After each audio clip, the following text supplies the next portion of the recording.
Hello વિદ્યાર્થી મિત્રો, જો વિડીયો ઝાંખો દેખાતો હોય તો સેટિંગમાં જઈને ક્વોલિટીમાં જઈને હાયર પિક્ચર ક્વોલિટી અથવા 720 પિક્સલ ઉપર ક્લિક કરી નાખવાનું, એટલે તમારો વિડીયો એકદમ ક્લીન દેખાશે. વિદ્યાર્થી મિત્રો, welcome to YouTube channel D solution. આજે આપણે ધોરણ 6માં સામાજિક વિજ્ઞાનમાં પાઠ નંબર 9 આપણું ઘર પૃથ્વી, તેના વિશે આપણે આજે પાઠ સોલ્વ કરવાનો છે. જો વિડીયો ગમે તો લાઈક કરી આવો, શેર કરી આવો, બરાબર છે, તમારા ભાઈબંધોને મોકલો. ચાલો, એમાં પહેલો પ્રશ્ન છે વિકલ્પો. સૂર્ય કયા તારા મંડળનો એક સ્વયં પ્રકાશિત તારો છે? તો જવાબ આવશે મંદાકિની. પછી આગળ બીજો પ્રશ્ન, નીચેનામાંથી કોનો સમાવેશ સૌર મંડળમાં થાય છે? તો એનો જવાબ આવશે ઉપરયુક્ત તમામ. એટલે સૌર મંડળમાં કોનો સમાવેશ થાય? તો કે ગ્રહો આવી જાય, ઉપગ્રહો આવી જાય, ઉલ્કા આવી જાય અને ધૂમકેતુઓ પણ આવી જાય. પછી આગળ ત્રીજો પ્રશ્ન, સૂર્ય પૃથ્વી કરતાં કેટલો મોટો છે? તો એનો જવાબ આવશે બી, 13 લાખ ગણો. પછી આગળ ચોથો પ્રશ્ન, જો કોઈ પદાર્થનું વજન પૃથ્વી પર 2 કિલોગ્રામ હોય તો તે પદાર્થનું સૂર્યની સપાટી પર વજન ખાલી જગ્યા થાય? તો એનો જવાબ આવશે સી, 56 કિલોગ્રામ. પછી આગળ પાંચમો પ્રશ્ન, સૂર્ય પર કયા વાયુઓની પ્રક્રિયાથી પ્રકાશ અને ગરમી ઉત્પન્ન થાય છે? તો એનો જવાબ આવશે ડી, હાઇડ્રોજન અને હિલિયમના લીધે પ્રકાશ અને ગરમી ઉત્પન્ન થાય છે. પછી આગળ છઠ્ઠું, સૂર્યથી સૌથી નજીકનો ગ્રહ કયો છે? તો જવાબ આવશે બી, બુધ.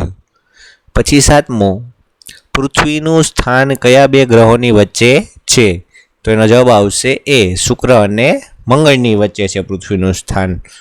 ખાસ યાદ રાખજો મિત્રો, બરાબર. આવા પ્રશ્નો કોમ્પિટિટિવ એક્ઝામમાં પણ પૂછાતા હોય છે. પછી આગળ આઠમો પ્રશ્ન, પૃથ્વીને સૂર્યની ફરતે એક આંટો પૂરો કરવામાં કેટલો સમય લાગે છે? તો એનો જવાબ આવશે ડી, 365 દિવસ, એટલે કે 1 વર્ષ લાગે છે. પછી આગળ નવમો પ્રશ્ન, ચંદ્રને પૃથ્વીની ફરતે એક આંટો પૂરો કરતાં કેટલા દિવસ લાગે છે? તો હવે ચંદ્રને પૃથ્વી ફરતે એક આંટો પૂરો કરવો હોય તો એના માટે એને 27 દિવસ લાગે છે. પછી આગળ 10મો પ્રશ્ન, મંગળને ખાલી જગ્યા ઉપગ્રહો છે? તો એનો જવાબ આવશે બી, 2 જેટલા ઉપગ્રહો છે. એ ઉપગ્રહનું નામ આવડે છે તમને? કયા કયા છે વિચારો? એક આવશે ફોબોસ અને બીજો આવશે ડીમોસ. પછી આગળ 11મું, ગ્રહ અને તેની વિશેષતા બાબતે અયોગ્ય જોડ કઈ છે તે કહો. અયોગ્ય એટલે કે ખોટી જોડ છે. તેનો જવાબ આવશે સી, મંગળ વાદળી રંગનો ચમકતો ગ્રહ, એ ખોટું છે. તો સાચું શું આવશે? તો કે બુધ સૂર્યની સૌથી નજીકનો ગ્રહ છે, શુક્ર સૌથી ચમકતો ગ્રહ છે અને ગુરુ રહ્યો એ સૌરમંડળનો સૌથી મોટો ગ્રહ છે. પછી આગળ 12મું, સૌરમંડળના કયા ગ્રહને 79 ઉપગ્રહો છે? તો જવાબ આવશે સી, ગુરુને. પછી આગળ 13મું, નેપચ્યુનના વાતાવરણમાં કયો ઝેરી વાયુ હોય છે? તો જવાબ આવશે બી, મિથેન. પછી આગળ 14મું, મહારાષ્ટ્રનું કયું સરોવર ઉલ્કા પડવાથી બનેલું હોવાનું મનાય છે? તો જવાબ આવશે ડી, કોયના. પછી આગળ 15મો પ્રશ્ન, પૃથ્વીના દડા જેવી ગોળ નથી પણ તે ખાલી જગ્યા જેવી છે? તો જવાબ આવશે બી, નારંગી જેવી છે. એટલે સંપૂર્ણપણે ગોળ નથી. પછી આગળ 16મું, નક્ષત્રો કુલ કેટલા છે? તો જવાબ આવશે બી, 27 જેટલા નક્ષત્રો છે. પછી આગળ 17મું, 2 અક્ષાંશ વૃત્તો વચ્ચે વાસ્તવિક જમીન સપાટી પર આશરે કેટલું અંતર હોય છે? તો જવાબ આવશે સી, 111 કિલોમીટર. પછી આગળ 18મું, અક્ષાંશ અને રેખાંશ વચ્ચે નીચે આપેલ વિધાનમાંથી કયું વિધાન સાચું છે? તો જવાબ આવશે સી, 0 રેખાંશ વૃત્તને આંતરરાષ્ટ્રીય દિનાંતર રેખા કહેવાય છે. તેને ઓળંગતા તારીખવાર બદલાય છે. એ કાલ્પનિક રેખા છે, કે હકીકતમાં કઈ રેખા આવેલી છે નહીં. આ રેખા એટલા માટે આપેલી હોય કે આપણે તારીખવાર નક્કી કરવા હોય તો કરી શકાય. પછી આગળ 0 અક્ષાંશ વૃત્ત કયા નામે ઓળખાય છે? તો જવાબ આવશે સી, વિષુવવૃત્ત. પછી આગળ 20મું, વિષુવવૃત્તથી ઉત્તરે 23.5 અંશ અક્ષાંશ વૃત્ત એટલે કે એને ઉત્તર એટલે કે ઉપર બાજુ કયું આવેલું હશે 23.5 અંશે વૃત્ત? તો કે જવાબ આવશે એ, કર્કવૃત્ત. પછી આગળ 21મું, હાલની કઈ સિસ્ટમ દ્વારા કોઈ પણ સ્થળના અક્ષાંશ રેખાંશ સરળતાથી જાણી શકાય છે? તો જવાબ આવશે ડી, જીપીએસ. એનું ફૂલ ફોર્મ આવડે છે તમને? તો કોમેન્ટમાં લખો, આવડતું હોય એને. તો ચાલો હું કહી દઉં છું, ગ્લોબલ પોઝિશનિંગ સિસ્ટમ. પછી આગળ 22મો, આંતરરાષ્ટ્રીય દિનાંતર રેખાની માહિતી આપવા કયા વિધાનો યોગ્ય જણાય છે? તો જવાબ આવશે ડી, ઉપરયુક્ત તમામ. એટલે કે 180 રેખાંશ વૃત્ત સાચું, આ રેખા ઓળંગતા તારીખ અને વાર પણ બદલાય, અને પેસિફિક મહાસાગરમાંથી પસાર થાય છે, અને કેવી છે? તો કે વાંકી ચૂકી છે. પછી આગળ 23મું, હું મારી ધરી પર 23.5 અંશનો ખૂણો બનાવું છું. તો આવું કોના માટે લાગુ પડે છે? તો કે પૃથ્વી માટે. પછી આગળ 23.5 ઉત્તર અક્ષાંશ અને 66.5 ઉત્તર અક્ષાંશ વચ્ચે કયો કટિબંધ આવેલો છે? તો જવાબ આવશે સમશીતોષ્ણ. પછી આગળ 25મું, પૃથ્વીની પરિભ્રમણની ઝડપ વિષુવવૃત્ત પર કેટલી છે? તો જવાબ આવશે બી, 1670 કિલોમીટર પ્રતિ કલાકમાં. એટલે 1 કલાકમાં કેટલા કિલોમીટર કાપી નાખે? તો કે 1670.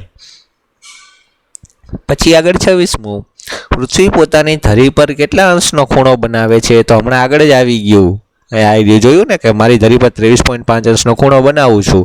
તો એનો જવાબ અહીં ઉપર આપેલો જ છે, બરાબર. તો જવાબ આવશે એ, 23.5 અંશ. પછી આગળ 27મું, 21મી જૂને ખાલી જગ્યા પર સૂર્યના કિરણો બરાબર સીધા પડે છે. તો જવાબ આવશે ડી, કર્કવૃત ઉપર. પછી આગળ 28મું, દક્ષિણાયન કઈ તારીખથી થાય છે? તો જવાબ આવશે બી, 22મી જૂન. પછી આગળ, સૂર્યનો ક્રાંતિવૃત્ત વિષુવવૃત્તને વર્ષમાં કેટલી વાર છેદે છે? કેટલી વાર ઓળંગે છે? તો જવાબ આવશે 2 વાર. પછી આગળ 30મું, કોના અંતરાયથી પૃથ્વી પર સૂર્યગ્રહણ જોવા મળે છે? તો જવાબ આવશે એ, ચંદ્રના. પછી આગળ 31મું, સૂર્યગ્રહણ અને ચંદ્રગ્રહણ માટે નીચેનામાંથી કઈ બાબત સાચી છે? તો જવાબ આવશે ડી, આપેલા તમામ. એટલે કે સૂર્યગ્રહણ ક્યારે થાય? તો કે સૂર્ય અને પૃથ્વી વચ્ચે ચંદ્ર આવી જાય એટલે આપણે સૂર્ય દેખાય નહીં. પછી ચંદ્રગ્રહણ, તો ચંદ્ર અને સૂર્ય વચ્ચે શું આવી જાય? પૃથ્વી, એટલે આપણને ચંદ્ર પણ દેખાય નહીં. પછી આગળ બીજો પ્રશ્ન, ખાલી જગ્યા પૂરો. ચાલો, આપણે પૃથ્વી એ ખાલી જગ્યા પરિવારની એક સભ્ય છે. તો જવાબ આવશે સૌર. પછી આગળ, પૃથ્વીના ગુરુત્વાકર્ષણ કરતાં સૂર્યનું ગુરુત્વાકર્ષણ બળ ખાલી જગ્યા ઘણું વધારે છે. તો જવાબ આવશે 28 ગણું વધારે છે. પછી આગળ ત્રીજું, સૌર પરિવારમાં કુલ કેટલા ગ્રહો છે? તો જવાબ આવશે 8. પહેલા 9 હતા, હવે કેટલા થઈ ગયા છે? 8. પછી આગળ ચોથું, પૃથ્વી પોતાની ધરી પર ખાલી જગ્યા કલાકમાં એક આંટો પૂરો કરે છે. તો જવાબ આવશે 24 કલાકમાં. પછી આગળ 5મું, વૈજ્ઞાનિકો ખાલી જગ્યા ગ્રહ ઉપર જીવસૃષ્ટિ વિકસાવવાનો પ્રયત્ન કરી રહ્યા છે. તો જવાબ આવશે મંગળ ગ્રહ ઉપર લોકોને રહેવા માટે જોવે છે કે ત્યાં વાતાવરણ છે, હવા છે, પાણી છે, એના માટેનું વિકસાવવા માટે શું કરી રહ્યા છે કે અહીંયા ઝાડ ઉગે છે. એ બધી આપણે ટેકનોલોજીની મદદથી બધો અભ્યાસ કરી રહ્યા છે. પછી આગળ છઠ્ઠો પ્રશ્ન, પૃથ્વીના અભ્યાસ માટે વપરાતો પૃથ્વીનો ગોળો એ પૃથ્વીની નાની શું છે? તો કે પ્રતિકૃતિ. એના જેવી શું છે? તો કે એનો આકાર ધરાવતી શું કહેવાય? પ્રતિકૃતિ કહેવાય. Same to same. પછી ખાલી જગ્યા તારો હંમેશા આકાશમાં એક જ દિશામાં એક જ સ્થળે દેખાય છે. તો જવાબ આવશે ધ્રુવ તારો. પછી આગળ 8મું, પૃથ્વીના ગોળા ઉપર આડી અને ઊભી શું હોય છે? તો કે કાલ્પનિક રેખાઓ હોય છે, જેને આપણે અક્ષાંશ અને રેખાંશના નામે ઓળખીએ છીએ. અક્ષાંશ કેવી હોય? તો કે આડી, અને રેખાંશ કેવી હોય? તો કે ઊભી. પછી આગળ, પૃથ્વી પરની આડી ઊભી રેખાને માત્ર શેમાં જોઈ શકાય? તો કે નકશામાં જ જોઈ શકાય. પછી આગળ, અક્ષાંશ વૃત્તોની કુલ સંખ્યા કેટલી છે? તો કે 181. પછી 11મું, રેખાંશ ધ્રુવ પાસે એકાબીજાને મળે છે. કે આ પૃથ્વી ગોળ હોય તો ઉપર અને નીચે બંને જગ્યાએ શું મળતા હોય? તો કે રેખાંશ મળતા હોય છે. પછી કોણ પૃથ્વીના 2 સરખા ભાગ કરે? તો જવાબ આવશે વિષુવવૃત્ત. પછી આગળ 13મું, વિષુવવૃત્તથી ઉત્તરે 66.5 અંશ ઉત્તર અક્ષાંશ રેખાને શું કહેવામાં આવે છે? તો કે ઉત્તર ધ્રુવવૃત્ત કહે છે. પછી વિષુવવૃત્તથી દક્ષિણે, તો દક્ષિણે 66 અંશે શું કહેવામાં આવે છે? તો કે દક્ષિણ ધ્રુવવૃત્ત તરીકે પણ કહેવામાં આવે છે. કર્કવૃત અને મકરવૃત વચ્ચેના વૃત્તોને શું કહેવાય? તો કે અયન વૃત્તો પણ કહે છે. પછી આગળ ગ્રીનિચ રેખાથી પૃથ્વીના પૂર્વ અને પશ્ચિમ એમ 2 ભાગ પડે છે. પછી આગળ 17મું 23.5 અંશ ઉત્તર અક્ષાંશ અને 23.5 અંશ દક્ષિણ અક્ષાંશ વચ્ચે ઉષ્ણકટિબંધ આવેલો છે. પછી આગળ 18મું પૃથ્વીને સૂર્યની ફરતે એક પરિક્રમણ કરતા કેટલા દિવસ લાગે? તો કે 365 દિવસ લાગે. પછી 19મું પૃથ્વી સૂર્યની આસપાસ લંબગોળ આકારની કક્ષામાં ફરે છે. પછી આગળ 20મું દક્ષિણ ગોળાર્ધમાં 24 સપ્ટેમ્બરથી દિવસની લંબાઈ શું થતી જાય છે? તો કે વધતી જાય છે. કઈ જગ્યાએ? તો કે દક્ષિણમાં. પછી આગળ 21મું દક્ષિણ ગોળાર્ધમાં 22 ડિસેમ્બરે વર્ષનો લાંબામાં લાંબો દિવસ કહેવાય છે. પછી સૂર્યગ્રહણ ક્યારે થાય? તો કે અમાસના દિવસે થાય, ત્યારે સૂર્ય દેખાય નહીં. ચંદ્રગ્રહણ ક્યારે થાય? તો કે પૂનમની રાતે. પૂનમે ચંદ્ર હોવો જોઈએ પણ આપણને દેખાતો નથી, એટલે એને શું કહેવામાં આવે છે? ચંદ્રગ્રહણ કહેવામાં આવે છે. ચાલો પછી આગળ આવે છે પ્રશ્ન નંબર 3. તમે પૂરતા હશો, શાંતિથી વાંચવું હોય તો પણ તમે વાંચી શકો છો. હાઈવાર રિવિઝન થાય છે, બરાબર? અને તમને આ વિડીયો ગમે તો લાઈક કરજો, શેર કરજો અને તમારા મિત્રો સુધી પણ પહોંચાડજો, જેથી કરીને કોઈને આપણે કોઈ એવા ગામડામાં રહેતો વિદ્યાર્થી હોય તો એને પણ શું થાય? મદદ થાય, બરાબર? આપણે એકલા ને એકલા વિડીયો નહીં જોવાના, તમારા મિત્રો હોય એને પણ મોકલવાના. પછી આગળ પેલું ખરા ખોટું. સૂર્યના ગુરુત્વાકર્ષણ અને ગ્રહોના ગુરુત્વાકર્ષણ બળના કારણે બધા ગ્રહો સૂર્યની આસપાસ ફરે છે. તો જવાબ આવશે સાચું. નકર તો શું હોય કે સૂર્ય ક્યાંય હોય ને પૃથ્વી ક્યાંય હોય, જો ગુરુત્વાકર્ષણ બળ ન હોય તો બધાય મજા અહીંયા ફરે. પછી બીજું, સૌર પરિવારનો મુખ્ય સભ્ય પૃથ્વી છે? ના, તો જવાબ આવશે ખોટું. મુખ્ય સભ્ય કહેવાય નહીં, બધાય એક સરખા જ કહેવામાં આવે છે. સૌથી મોટો કોણ હોય? તો કે સૂર્ય. ત્રીજું, બુધને વાતાવરણ અને ઉપગ્રહ નથી, તો જવાબ આવશે સાચું. પછી ચોથું, પૃથ્વી ચંદ્રનો ઉપગ્રહ છે? જવાબ આવશે ખોટું. ચંદ્રનો ઉપગ્રહ છે નહીં, પૃથ્વીનો ઉપગ્રહ કોણ છે? તો કે ચંદ્ર છે. અહીંયા ખોટું છે, એટલે ખાસ ધ્યાન રાખજો. ચંદ્ર સ્વયં પ્રકાશિત છે, તો જવાબ આવશે ખોટું. પછી છઠ્ઠું, મંગળ લીલા રંગનો ચમકતો ગ્રહ છે? તો કે ના, ખોટું. લીલા રંગ કીધો છે, જો ખાસ ધ્યાન રાખજો લાલ અને લીલામાં. પછી આગળ 7મું, ગુરુ આછો પીળાશ પડતો સફેદ ગ્રહ છે? જવાબ આવશે સાચું. પછી આગળ 8મું, સૌર પરિવારના કદમાં બીજા નંબરનો ગ્રહ એટલે શનિ? તો જવાબ આવશે સાચું.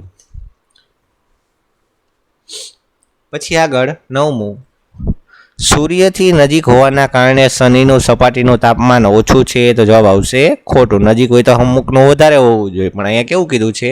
ઓછું કીધું છે, એટલે ખોટું આવશે.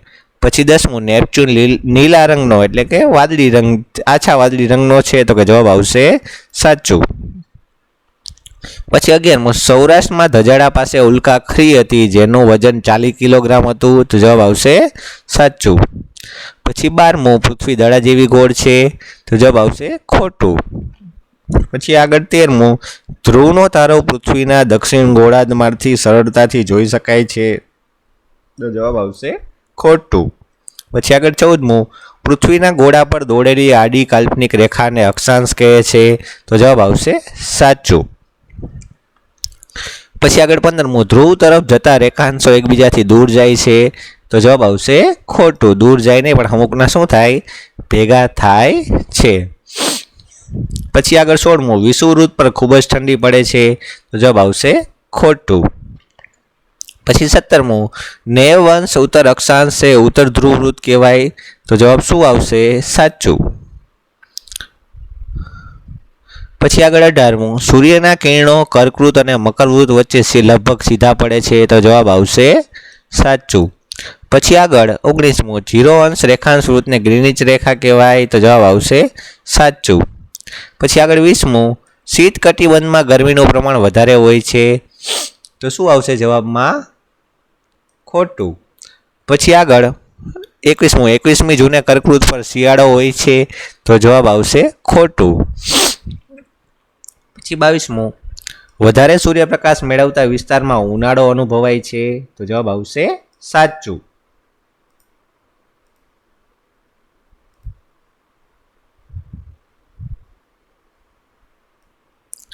પછી આગળ 23મું, 21મી જૂન એટલે ભારતનો લાંબામાં લાંબો દિવસ. તો જવાબ આવશે સાચું.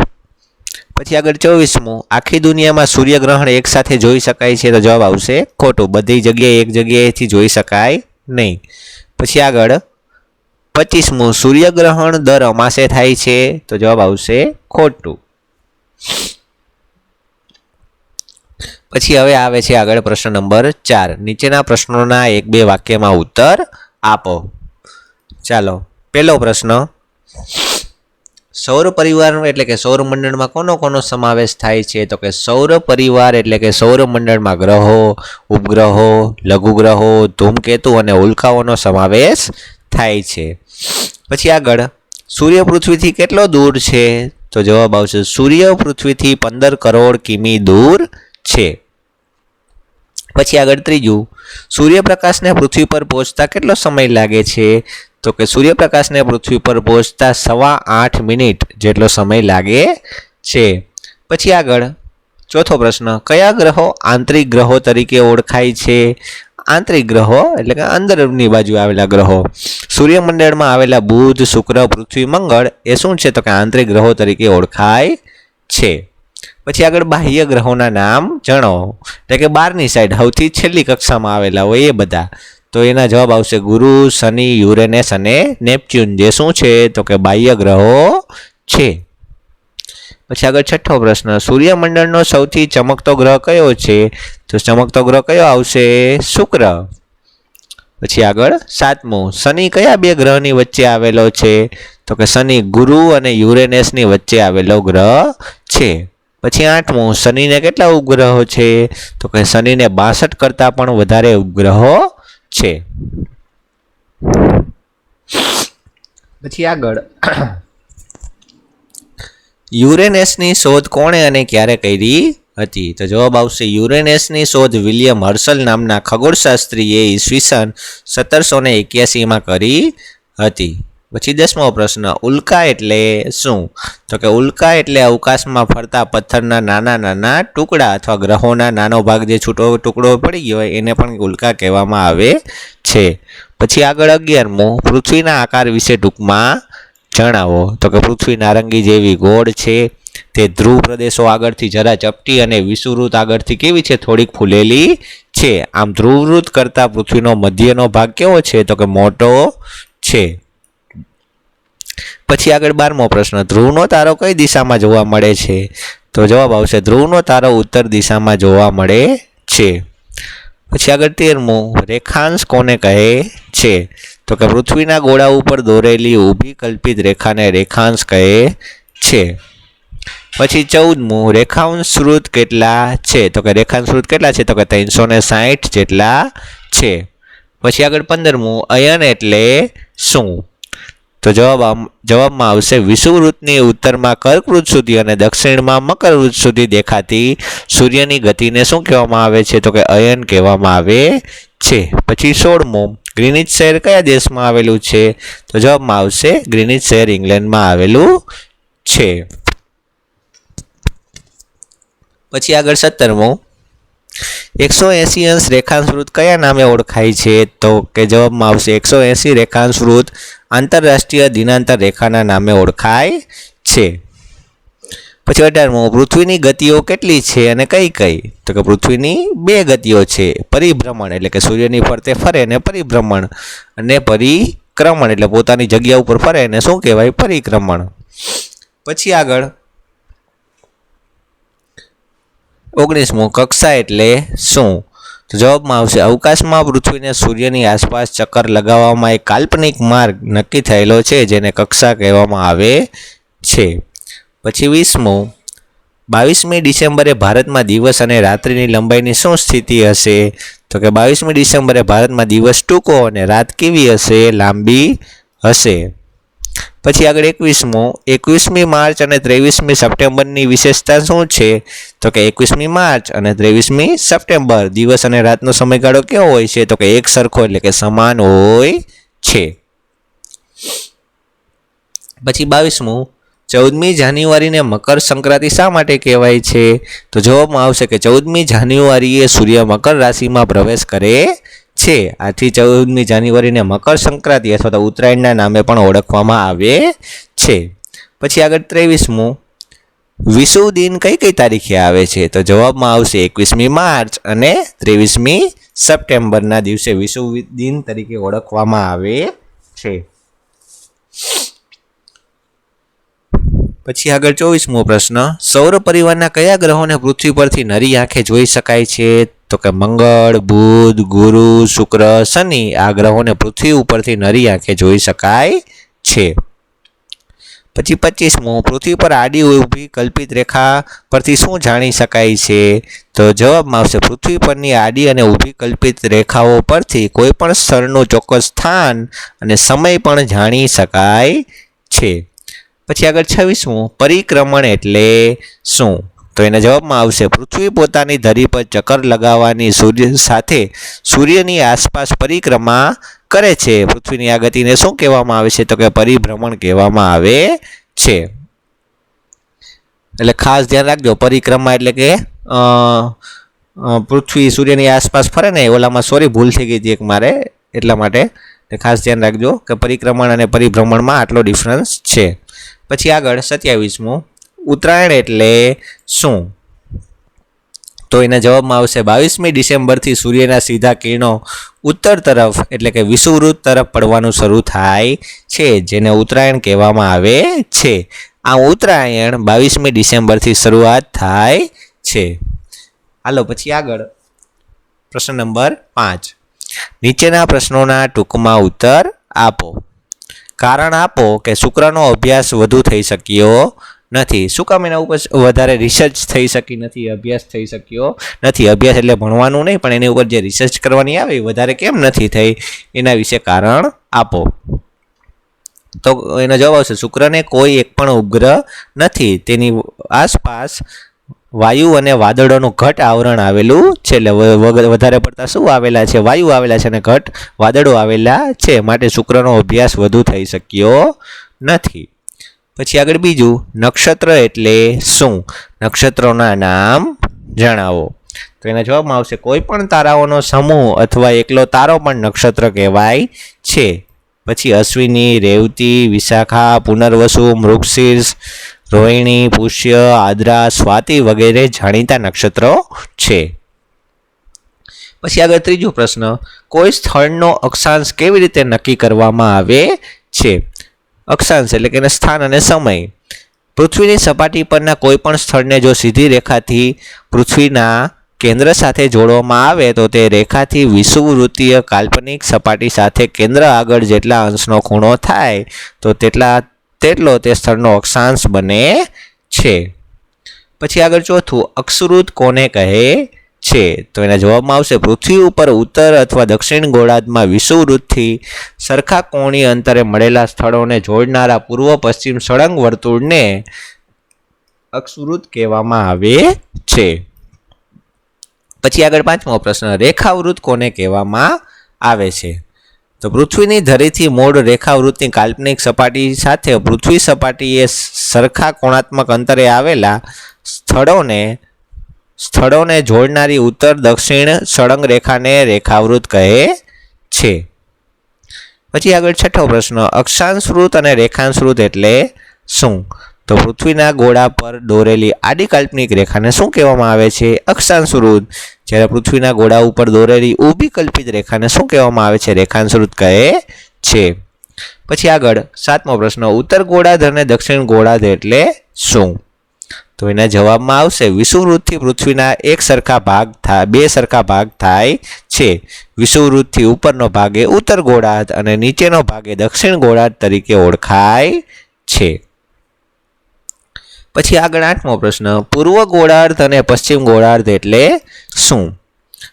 એના જવાબમાં આવશે ગ્રીનિચ રેખાની પૂર્વ તરફનો 180 અંશ રેખાંશ સુધીનો ભાગ પૂર્વ ગોળાર્ધ અને ગ્રીનિચ રેખાની પશ્ચિમ તરફના 180 રેખાંશ સુધીના ભાગને પશ્ચિમ ગોળાર્ધ કહે છે।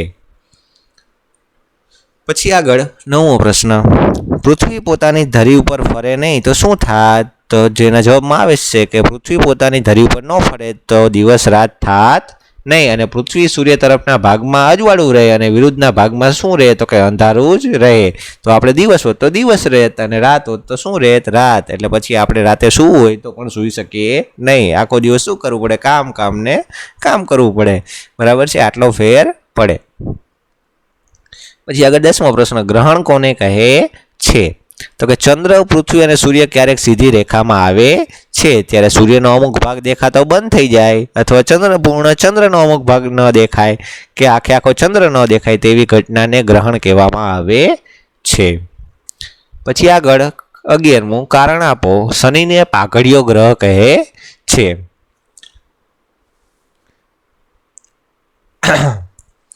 એના જવાબમાં આવશે શનિ સૌરમંડળનો કદમાં બીજા નંબરનો ગ્રહ છે। તેની આસપાસ નીલા રંગના તેજસ્વી વલયો જોવા મળે છે। આ વલયો માથામાં પહેરેલી પાઘડી જેવા લાગતા હોવાથી શનિને કેવો ગ્રહ કહે છે? તો કે પાઘડીયો ગ્રહ કહે છે। પછી આગળ 12મો પ્રશ્ન, બધા ગ્રહો સૂર્યની આસપાસ ચોક્કસ માર્ગે જ ફરે છે, કારણ આપો।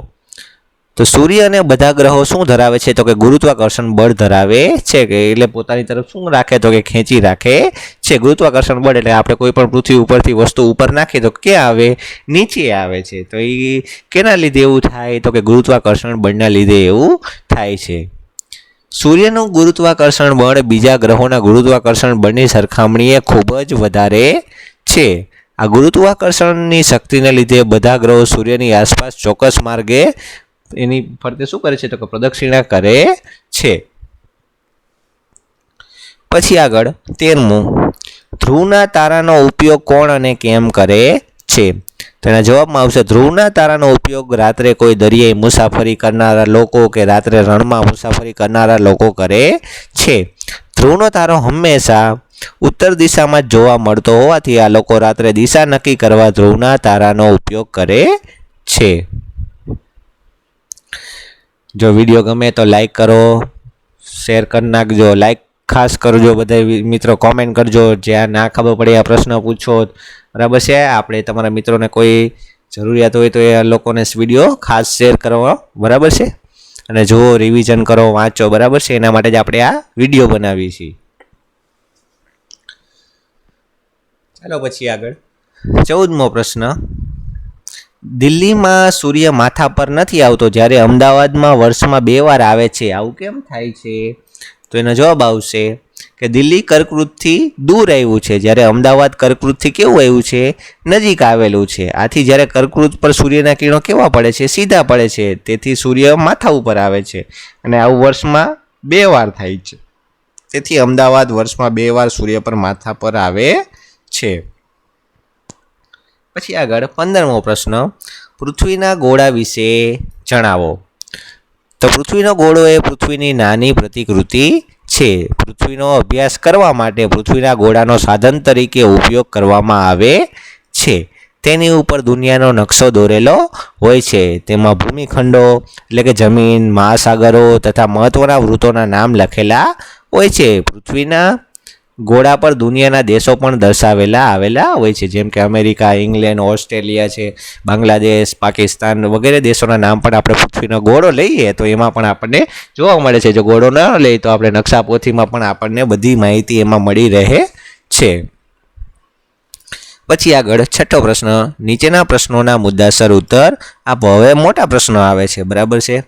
ખાસ ધ્યાન રાખજો, પરીક્ષામાં પૂછાય તો આવડવું જોઈએ, અને વારંવાર રિવિઝન કરો, ન સમજાય તો ફરીવાર વિડીયો જોવો, પ્રશ્ન પૂછો, કોમેન્ટ કરો, બરાબર? ચાલો, પહેલો પ્રશ્ન, સૂર્યને સજીવોનો પાલક કહે છે, કારણ આપો। સૂર્ય પર થતી હાઇડ્રોજન અને હિલિયમ વાયુની પ્રક્રિયાથી પ્રકાશ અને ગરમી ઉત્પન્ન થાય છે, જેને આપણે ઉર્જા કહીએ છીએ। આ ઉર્જા પૃથ્વીની સપાટી પર આવે છે. આ સૌર ઉર્જાનો ઉપયોગ વનસ્પતિ પોતાનો ખોરાક બનાવવા માટે કરે છે અને પૃથ્વીના અન્ય સજીવો પ્રત્યક્ષ કે પરોક્ષ રીતે વનસ્પતિ પર આધાર રાખે છે. સૌર ઉર્જાની ગેરહાજરીમાં પૃથ્વી પરની સજીવ સૃષ્ટિ નાશ પામે. આથી જ સૂર્યને સજીવોનો પાલક કહેવામાં આવે છે. પછી આગળ બીજો પ્રશ્ન, પૃથ્વીને ઉત્તર અને દક્ષિણ ગોળાર્ધમાં એક સમયે અલગ અલગ ઋતુ અનુભવાય છે. સમજાવો. એના જવાબમાં આવશે, પૃથ્વી પોતાની ધરીને એક જ દિશામાં નમેલી રાખીને સૂર્યની આસપાસ ફરે છે. તેથી પૃથ્વીના બંને ગોળાર્ધો વારાફરતી સૂર્યની સામે આવે છે. જે ગોળાર્ધ સૂર્યની સામે નમેલો હોય ત્યાં સૂર્યના કિરણો કેવા પડે? સીધા પડે છે. આથી ત્યાં ગરમી કેવી થાય છે? તો કે વધુ થાય છે. આથી ત્યાં શું હોય? તો કે ઉનાળો હોય છે. જે ગોળાર્ધ સૂર્યની વિરુદ્ધ દિશામાં નમેલો હોય, એટલે કે સૂર્યની વિરુદ્ધ દિશામાં, એની સામું નહીં પણ એની વિરુદ્ધ દિશામાં નમેલો હોય, તો ત્યાં સૂર્યના કિરણો કેવા પડે છે? ત્રાંસા પડે છે. અને ત્યાં ઠંડીનું પ્રમાણ કેવું હોય છે? તો કે વધારે હોય. ગરમી ઓછી હોય તો શું હોય? વધારે ઠંડી હોય. આથી ત્યાં શિયાળો હોય છે. આમ ઉત્તર ગોળાર્ધમાં શિયાળો હોય ત્યારે દક્ષિણ ગોળાર્ધમાં ઉનાળો હોય, અને જ્યારે ઉત્તર ગોળાર્ધમાં ઉનાળો હોય ત્યારે દક્ષિણ ગોળાર્ધમાં શિયાળો હોય છે. આથી એક જ સમયે પૃથ્વીના બંને ગોળાર્ધમાં અલગ અલગ ઋતુ આપણે અનુભવી શકીએ છીએ. પછી આગળ ત્રીજો પ્રશ્ન, પૃથ્વી પર દિવસ રાત કેવી રીતે થાય છે? એનો જવાબ આવશે, પૃથ્વી ગોળ છે, તેથી તેના અડધા ભાગ ઉપર જ સૂર્યનો પ્રકાશ પડે છે. બીજો અડધો ભાગ સૂર્યની વિરુદ્ધ દિશામાં રહે છે. પૃથ્વી પોતાની ધરી પર ફરે છે, તેથી તેના જુદા જુદા ભાગ વારાફરતી સૂર્યની સામે આવે છે. જે ભાગ સૂર્યપ્રકાશમાં આવે ત્યાં શું હોય? દિવસ હોય, અને એની વિરુદ્ધ બાજુએ શું હોય? રાત હોય છે. આવી રીતે પૃથ્વી ઉપર દિવસ અને રાત થાય છે. પછી આગળ ચોથો પ્રશ્ન, ફેબ્રુઆરી માસમાં ક્યારેક 29 દિવસ હોય છે. વિધાન સમજાવો. આપણને ખબર છે કે ક્યારેક ફેબ્રુઆરીમાં 28 દિવસ હોય છે, ક્યારેક 29 દિવસ હોય છે. લીપ વર્ષ હોય ત્યારે કેટલા દિવસ હોય? 4 વર્ષે એકવાર આવે ત્યારે 29 દિવસ આવે.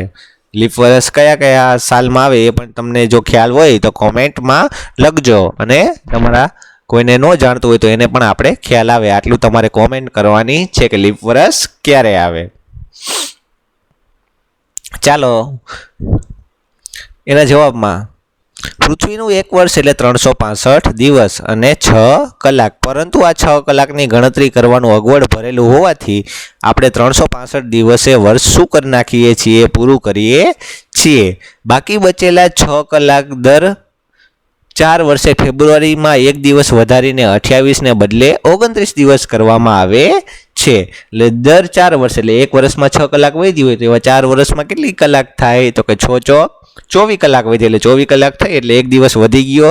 તો આ એક દિવસ ક્યારે આપણે વધારી નાખીએ? એક ફેબ્રુઆરી માસમાં આપણે વધારી નાખીએ છીએ, જેને લીપ વર્ષ કહેવામાં આવે છે. આમ ફેબ્રુઆરી માસમાં ક્યારેક 28 ને બદલે 29 દિવસ હોય છે. મળી ગયો તમારો સવાલનો જવાબ? તો લાઈક કરો. ચાલો પછી પાંચમું, કારણ આપો. રાત્રે આકાશમાં ખરતા તારા દેખાય છે. તો એનું કારણ આપો, કે કારણ કે અવકાશમાં પૃથ્વીની આસપાસ પથ્થરના ટુકડા કે ગ્રહોના નાના ભાગો રહેલા હોય છે. ક્યારેક આ ટુકડા પૃથ્વીના ગુરુત્વાકર્ષણ બળને લીધે પૃથ્વી તરફ ખૂબ જ ઝડપથી ખેંચાઈને આવે છે. જે વાતાવરણમાં પ્રવેશવાને લીધે ઘર્ષણના લીધે શું થાય? તો કે સળગવા માંડે છે. આથી આપણને આકાશમાં તેજ લીસોટો દેખાય છે, જેને આપણે ખરતા તારાના નામે પણ ઓળખીએ છીએ.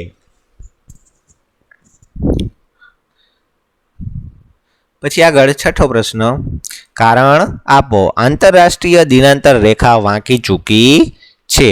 તેનું કારણ જણાવવાનું છે કે વાંકી ચૂકી શું કામ છે ભાઈ? તો એના જવાબમાં આવશે, જો 180 રેખાંશ વૃત્ત આંતરરાષ્ટ્રીય દિનાંતર રેખાને સીધી દોરવામાં આવે તો એક જ દેશના કેટલાક ટાપુ ઉપર એક જ દિવસે 2 વાર ને 2 તારીખ ભેગી થાય, અને કેટલીક જગ્યાએ એક જ ટાપુ ઉપર બીજી તરફ જતા તારીખ શું થઈ જાય? બદલાઈ જાય, અને સમય તારીખનો શું થઈ જાય? ગોટાળો થઈ જાય. આ નિવારવા માટે આંતરરાષ્ટ્રીય દિનાંતર રેખાના માર્ગમાં આવતી જમીનને બાજુ પર રાખીને સમુદ્રમાંથી પસાર કરી છે. તેથી તે કેવી છે? તો કે વાંકી ચૂકી છે.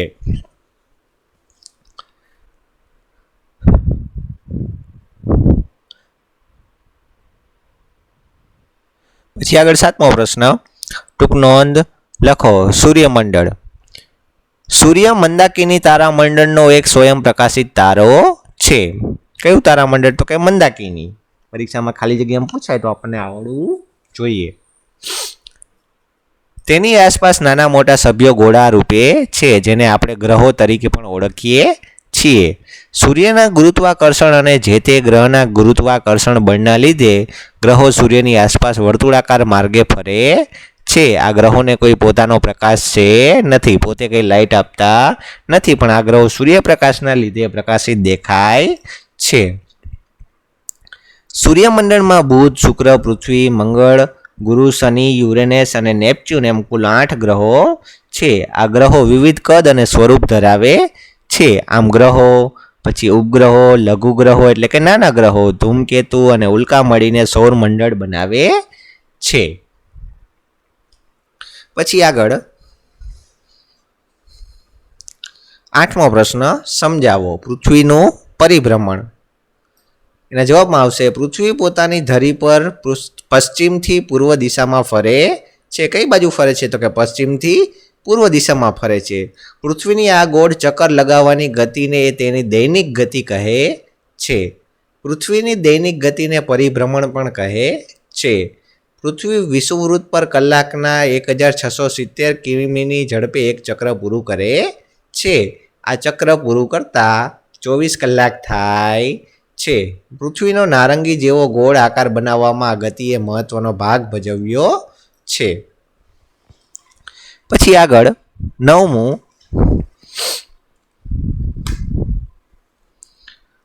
પ્રશ્ન, ટૂંક નોંધ લખો. ચંદ્ર વિશે. ચંદ્ર પૃથ્વીનો એકમાત્ર ઉપગ્રહ છે. તેને પૃથ્વીની ફરતે એક આંટો પૂરો કરતા તથા પોતાની ધરી ઉપર એક આંટો પૂરો કરતા આશરે 29.5 દિવસ લાગે છે. એટલે 29 દિવસની માથે કેટલો દિવસ? અડધો દિવસ જેટલો લાગે છે. ચંદ્ર પર વાતાવરણ નથી, એટલે કે ઓક્સિજન જેવા વાયુઓ કે કંઈ છે નહીં, જેથી કરીને આપણે શ્વાસ લેવામાં પણ શું પડે? તકલીફ પડે. ચંદ્ર ઉપર પાણી અને વાતાવરણ ન હોવાથી તેના ઉપર જીવન નથી. ચંદ્ર પરપ્રકાશિત છે. ચંદ્રને સૂર્ય પ્રકાશિત કરે છે.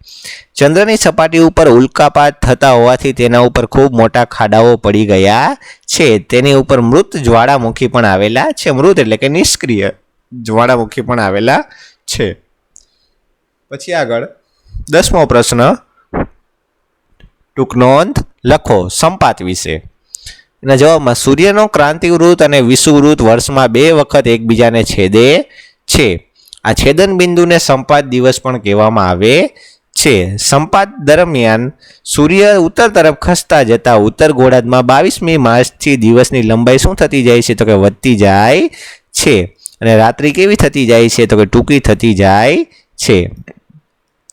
ઉત્તર ગોળાર્ધમાં 21મી જૂન વર્ષનો લાંબામાં લાંબો દિવસ અને ટૂંકામાં ટૂંકી રાત હોય છે.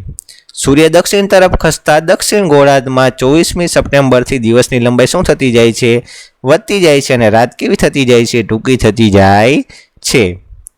દક્ષિણ ગોળાર્ધમાં 22મી ડિસેમ્બર વર્ષનો લાંબામાં લાંબો દિવસ અને ટૂંકામાં ટૂંકી રાત્રિ હોય છે. વર્ષ દરમિયાન 21મી માર્ચ અને 23મી સપ્ટેમ્બરને સૂર્યના કિરણો વિષુવવૃત્ત પર સીધા પડતા હોવાથી રાત દિવસ સરખા થાય છે, જે વિષુવદિન તરીકે પણ ઓળખાય છે.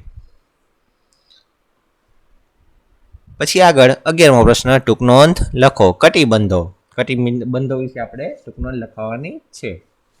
ઉષ્ણ કટિબંધ છે, સમશીતોષ્ણ છે, એટલે કે ઉષ્ણ કટિબંધ એટલે કે ગરમ વિસ્તાર, સમશીતોષ્ણ એટલે બહુ ગરમ નહીં બહુ ઠંડો નહીં, અને શીત કટિબંધ એટલે કે ઠંડો પ્રદેશ.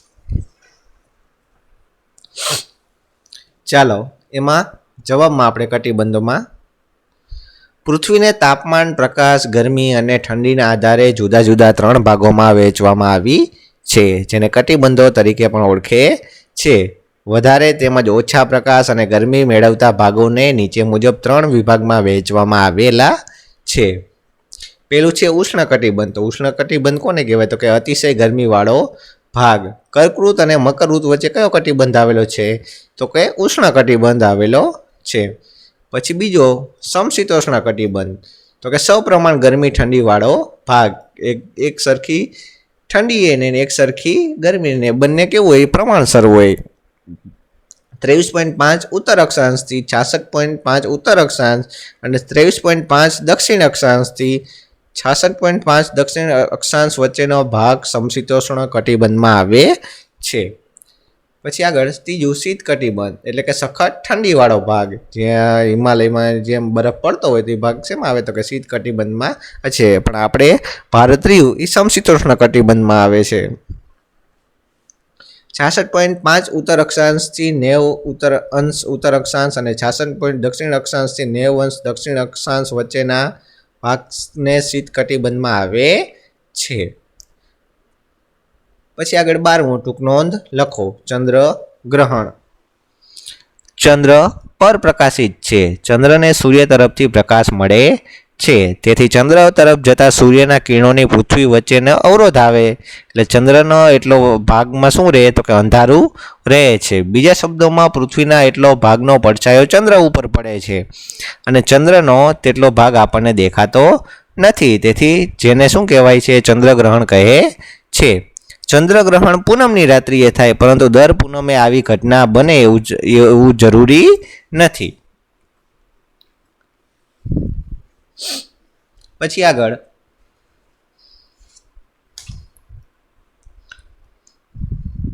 13મો પ્રશ્ન. આકૃતિ સ ટૂંક નોંધ લખો. સૂર્ય ગ્રહણ. જો આ પૃથ્વી આપેલી છે, અહીંયા સૂર્ય આવેલી છે, બરાબર. વચ્ચે શું આવી ગયો છે? ચંદ્ર. એટલે આપણને સૂર્ય દેખાય નહીં, બરાબર છે.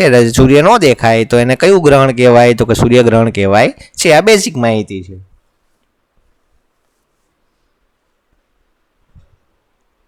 ચાલો, ચંદ્ર પૃથ્વીનો ઉપગ્રહ છે. તે પૃથ્વીની આસપાસ શું કરે છે તો કે ફરે છે. વળી તે પૃથ્વીથી ખૂબ જ નજીક છે. ક્યારેક તે ફરતી વખતે સૂર્ય અને પૃથ્વીની શું આવી જાય તો કે વચ્ચે આવી જાય છે.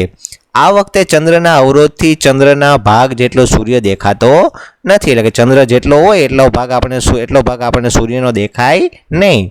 તો આ ઘટનાને શું કહેવાય છે? સૂર્યગ્રહણ કહે છે. ચંદ્ર સૂર્ય કરતાં કદમાં નાનો હોવાથી સૂર્ય સંપૂર્ણપણે ઢકાઈ જતો નથી. કે ચંદ્ર એવું જરૂરી નથી કે આખો ઢાંકી દે, બરાબર. તેથી આખી દુનિયામાં સૂર્યગ્રહણ એકસાથે જોઈ શકાતું નથી. એટલે કે આટલા વિસ્તારના જે લોકો એની સામે આવ્યા હોય, બીજા ભાગમાં રાત હોય, તો અહીંયા શું થાય છે તો કે ચંદ્ર દેખાતો નથી. આખી દુનિયામાં સૂર્યગ્રહણ એકસાથે જોઈ શકાતું નથી. સૂર્યગ્રહણ અમાસે થાય છે, પરંતુ દર અમાસે આવી ઘટના બનતી નથી.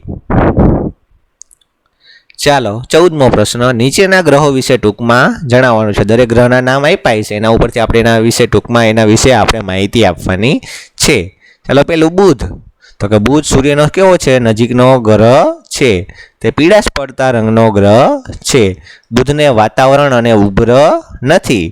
પૃથ્વી પરથી આપણને બુધ સૂર્યોદય પહેલાં અને સૂર્યાસ્ત બાદ થોડા સમયમાં આકાશમાંની અંદર જોવો હોય તો જોઈ શકાય છે. પણ ખૂબ જ નરી આંખ, આપણી આંખ સારી હોવી જોઈએ તો જ આપણે એને જોઈ શકીએ છીએ. પછી બીજા નંબરનો શુક્ર.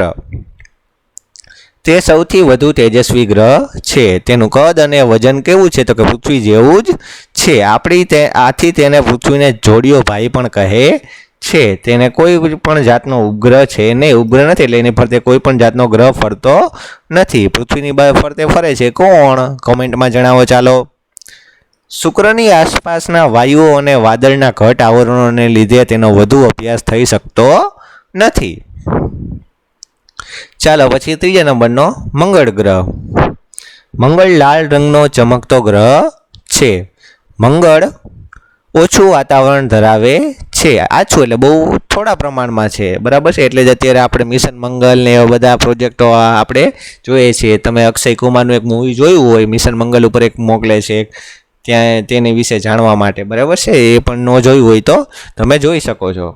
મંગળ પર ઋતુઓ પ્રમાણે પૃથ્વી કરતાં વધુ ઠંડી અને ગરમી પડે છે. તેને 2 જેટલા ઉપગ્રહો છે. કયા કયા છે મેં આગળ વિડીયોમાં કીધું હતું, અને કોમેન્ટમાં લખો કયા 2 ગ્રહો છે મંગળને ઉપગ્રહો છે. વૈજ્ઞાનિકો મંગળ પર જીવસૃષ્ટિ વિકસાવવાના પ્રયત્ન કરી રહ્યા છે.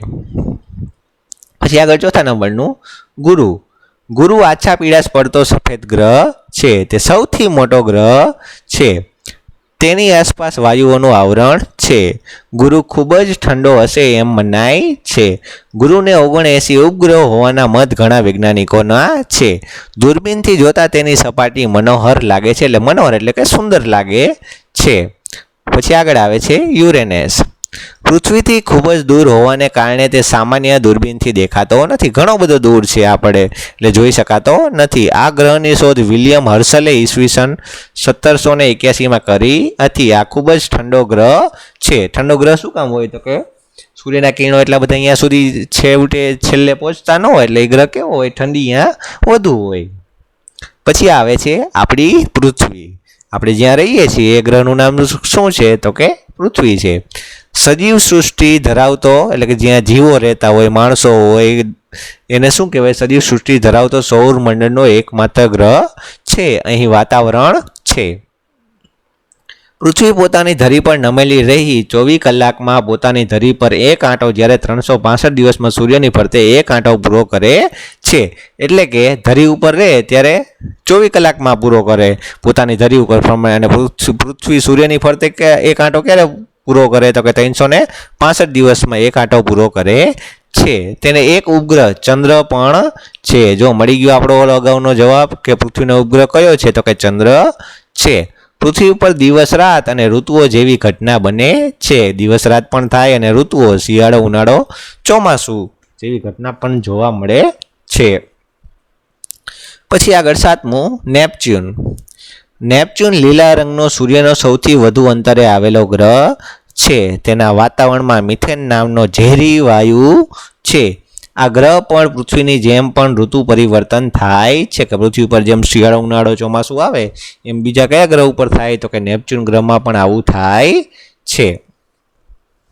પછી આગળનો પ્રશ્ન, ટૂંક નોંધ લખો. ધ્રુવનો તારો. એના જવાબમાં આવશે ધ્રુવનો તારો આકાશમાં હંમેશા ઉત્તર દિશામાં એક જ સ્થળે દેખાય છે. તે તેજસ્વી તારો છે. સપ્તઋષિ તારાના ઝુમખાના આગળના બે તારાને જોડતી કલ્પિત રેખાની દિશામાં આગળ વધો એટલે દેખાતો તારો તેજસ્વી તારો એટલે ધ્રુવ તારો. તમે સપ્તઋષિ એટલે કે 7 તારાના જૂથમાં તમે છેલ્લે જે જુઓ આગળ તારામાં, તો એ તમને સાંજે આકાશમાં 7 વાગ્યાના સમયથી 9 વાગ્યાના સમયમાં જુઓ તો તમને પણ ધ્રુવ તારો જોઈ શકો છો. તેનો ઉપયોગ રાત્રે દરિયાઈ મુસાફરી કરનાર કે રણમાં મુસાફરી કરનાર લોકો કરે છે. કે કોઈ રણમાં ફસાઈ ગયું હોય તો ધ્રુવ તારો જોઈને પણ તેઓ દિશા નક્કી કરે છે. જો કોઈ ફસાઈ ગયું હોય, રસ્તો ન જડતો હોય તો આવી વખતે આવો ધ્રુવના તારાનો લોકો ઉપયોગ કરે છે. પછી આગળ, રાત્રે ધ્રુવના તારાની મદદથી દિશા પણ નક્કી કરી શકાય છે. પૃથ્વીના લગભગ ગોળ આકાશને લીધે તેને દક્ષિણ ગોળાર્ધમાંથી જોઈ શકાતો નથી. આ તારો માત્ર પૃથ્વીના ઉત્તર ગોળાર્ધમાંથી જ જોઈ શકાય છે. કે ઉત્તર ગોળાર્ધ તરફ તમે જો રહેતા હોય તો તમે તેને જોઈ શકો છો. દક્ષિણ ગોળાર્ધ એટલે કે નીચે તરફથી આપણે જોઈ શકતા નથી. પછી આગળ 16મો પ્રશ્ન, પૃથ્વીના ગોળાની પ્રતિકૃતિ રૂપે વર્તુળ દોરી આપેલા વિગતો દોરો અને દર્શાવો. વિષુવવૃત્ત, કર્કવૃત્ત, મકરવૃત્ત, ઉત્તર ધ્રુવવૃત્ત, દક્ષિણ ધ્રુવવૃત્ત, ઉત્તર ધ્રુવ, દક્ષિણ ધ્રુવ અને કટિબંધો પણ દર્શાવો. તો જો અહીંયા આપેલું છે આપણને, આ 0 અંશે શું છે? તો કે વિષુવવૃત્ત છે.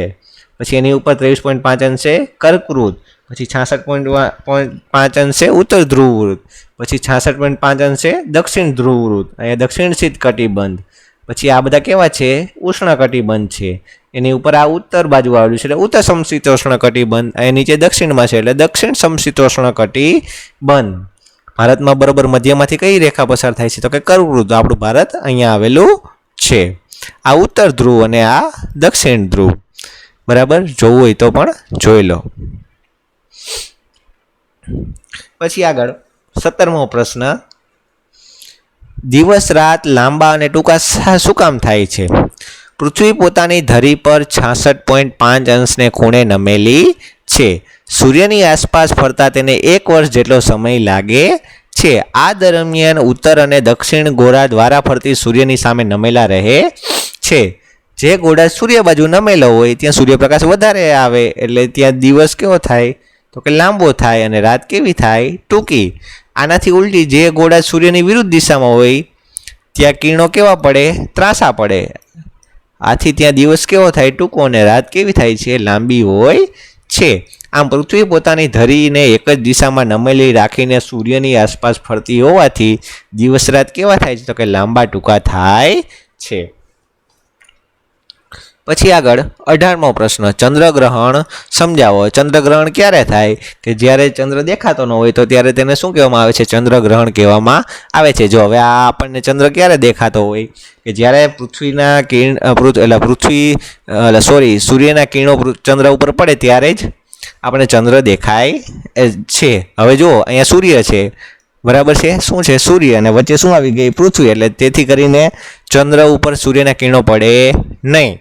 આથી આપણને ચંદ્ર પણ દેખાતો નથી. આથી આને શું કહેવામાં આવે છે? તો કે ચંદ્રગ્રહણ કહેવામાં આવે છે. પછી આગળ 7મો પ્રશ્ન, યોગ્ય રીતે જોડકા જોડો. ચાલો, સૂર્ય, તો જવાબ શું આવશે? તારો. સૂર્ય એક શું છે? તારો, સી. પછી બીજું શનિ, તો શનિ શું છે? તો કે સૌથી સુંદર ગ્રહ છે, એટલે કે એ આવશે. પછી ત્રીજું મંગળ, તો મંગળ શું છે? તો કે જીવસૃષ્ટિની સંભાવના, એટલે કે હજુ વૈજ્ઞાનિકો તપાસ કરે છે કે અહીંયા રહેવા જેવું છે કે નથી. પછી આગળ યુરેનસ, તો યુરેનસ કોને શોધ્યો હતો? તો કે વિલિયમ હર્શલે. પછી નેપચ્યુન, તો કે નેપચ્યુન ઉપર કયો ઝેરી વાયુ આવેલો છે? મિથેન આવેલો છે. પછી આગળ બીજું જોડકું, નક્ષત્રો, તો નક્ષત્રોમાં શું આવશે? 27 જેટલા નક્ષત્રો છે. પછી બીજું રેખાંશ વૃત્તો, તો રેખાંશ વૃત્તો કેટલા છે? 360. પછી ત્રીજું કર્કવૃત, તો કર્કવૃત ક્યાં છે? તો કે 23.5 ઉત્તર અક્ષાંશે આવેલું છે. પછી ચોથો પ્રશ્ન, મકરવૃત. મકરવૃત ક્યાં આવેલું છે? તો કે 23.5 દક્ષિણ અક્ષાંશમાં, એટલે કે નીચે આવેલું છે. પછી પાંચમું ગ્રીનિચ રેખા, તો કે 0° રેખાંશ વૃત્તે આવેલી છે. કાલ્પનિક રેખા છે, હકીકતમાં હોય એવું જરૂરી નથી. સમય અને સ્થાન નક્કી કરવા માટે, તારીખ નક્કી કરવા માટે. પછી આગળ મંગળ અને ગુરુ વચ્ચેનો તફાવત લખો. ચાલો, મંગળનો છે અને એ શું છે? ગુરુનો. પહેલો મુદ્દો, મંગળ લાલ રંગનો ચમકતો ગ્રહ છે, તો ગુરુ કેવો છે? તો કે આછો પીળાશ પડતો સફેદ ગ્રહ છે. પીળાશ પડતો સફેદ ગ્રહ કીધો, બરાબર, ખાસ ધ્યાન રાખજો. પછી બીજો, મંગળ પર આછું વાતાવરણ છે. તો બીજું, ગુરુની આસપાસ વાયુઓનું વાતાવરણ છે. પછી ત્રીજા નંબરમાં, મંગળમાં ત્યાં પૃથ્વી કરતાં વધુ ઠંડી અને વધારે શું હોય? ગરમી હોય છે. તો ગુરુમાં શું આવશે? તો કે તે ખૂબ જ ઠંડો હોય તેવું માનવામાં આવે છે.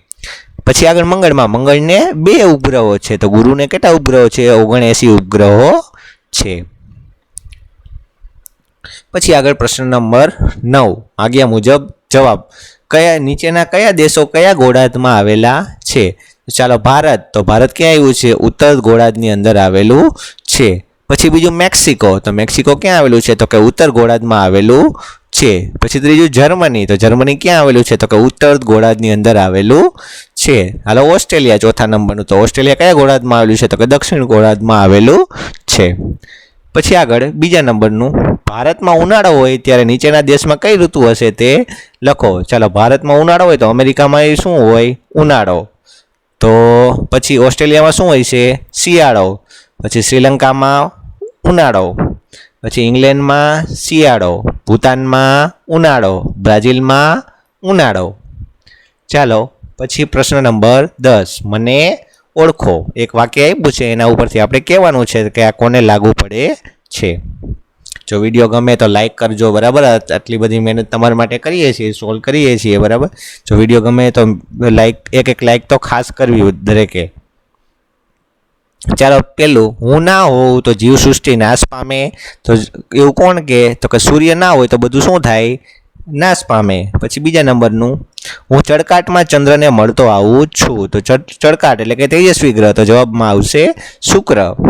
પછી ત્રીજું, દિવસ રાત અને ઋતુઓ જેવી ઘટનાઓ ફક્ત મારા પર જ જોવા મળે છે. તો આવું ક્યાં થાય? દિવસ રાત અને ઋતુઓનો ફેરફાર થાય, તો કે પૃથ્વી ઉપર થાય છે. પછી આગળ ચોથા નંબરનું, હું પૃથ્વીની આસપાસ ફરું છું. તો પૃથ્વીની આસપાસ કોણ ફરે? એનો ઉપગ્રહ. કયો? કોણ? તો કે ચંદ્ર. પછી પાંચમો, મને ભીમકાય ગ્રહ પણ કહેવાય છે. એટલે ભીમકાય એટલે કે મોટો ગ્રહ, તો કોણ આવશે મોટો ગ્રહ? ગુરુ. પછી છઠ્ઠું, મને પાઘડિયો ગ્રહ પણ કહે છે. તો એવું કોને કે? શનિને. આગળ આપણે જોયું, બરાબર.